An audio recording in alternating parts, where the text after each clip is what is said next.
आज ये चित्रांकन कालांशरे समस्त को सुस्वागत। आमे आज कखारूर चित्र अंकन करवा। देख पिला माने एठी प्रथम सोपानर चित्र अछि।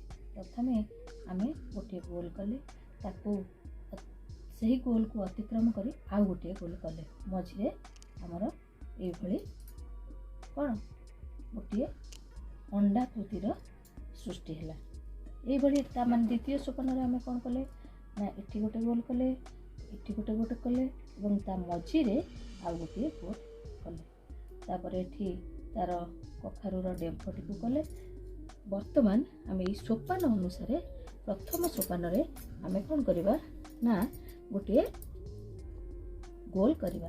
तो पिला माने तम माने कोन तम मामांकर चूड़ी ए भली मामांकर चूड़ी नै करि परिबो हला। मो पाखरे गोटे खोल अछि गोल आकृतिर खोल मु सेथिरे करछि। देख पिला माने प्रथमे ए भली गोटे गोल कर देला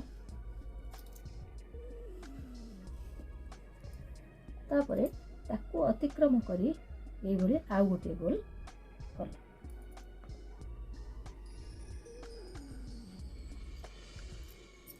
ए भली आउ गोटे गोल कर देला तापरे ए मझी अनुसार पके आउ गोटे गोल मध्य तो माने कर देबो।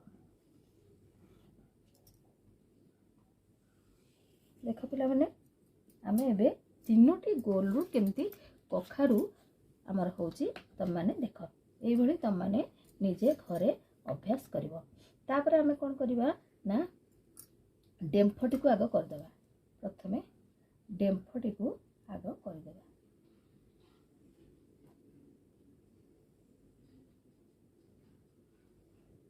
देख पिला माने आमर कखारूर डेम्फटी होई गला। तापर आमे कोन करिवा ना ए जो मझी जो गोलाकृति करिथिले तीनोटी गोल ताकू ए साइड रो टिके लिखै देबा।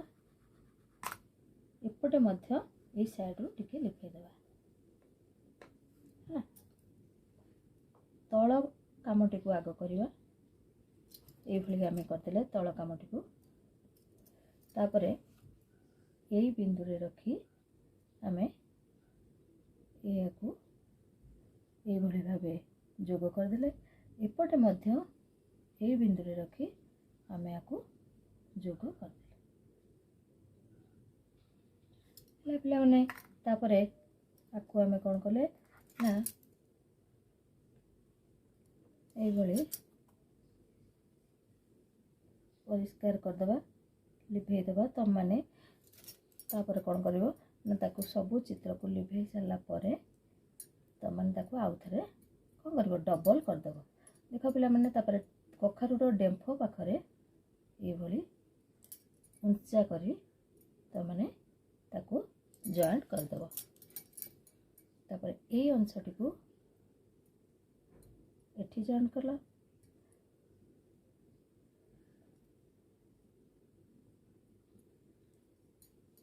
ए भली भाबे आमे कखारूर चित्र कोन करबा साधा खाता रे अभ्यास करबा एवं सहज चित्रांकन शिक्षा खाता रो जो प्रथम हमर बाम पटे अछि ताकू देखिबा।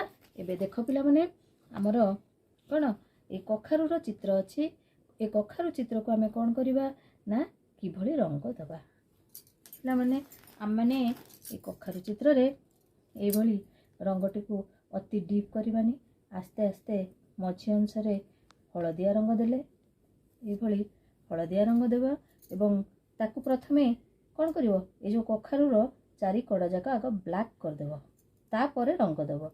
हलदिया रंग देलो ता कड़ गुडी को ए भली तमे नील रंग देलो तापरे तार डेम्फटी को टिके नाली अंश कर देलो। ए भली तम माने मध्य नाली रो छिटा छिटा मध्य करि परिवो कखारूर मझी अनुसार। तम माने ए भली कखारू रे रंग दबो। सहज चित्रांकन शिक्षा खातर रे बाम पटे रंग दबो डाहाण पटे निजे कखारूर चित्रटी करिवो। ए भली तम माने अभ्यास करिवो साधा खाता रे। मो पाखकू चित्रटी को आंकी रंग देई पठाइबो। धन्यवाद।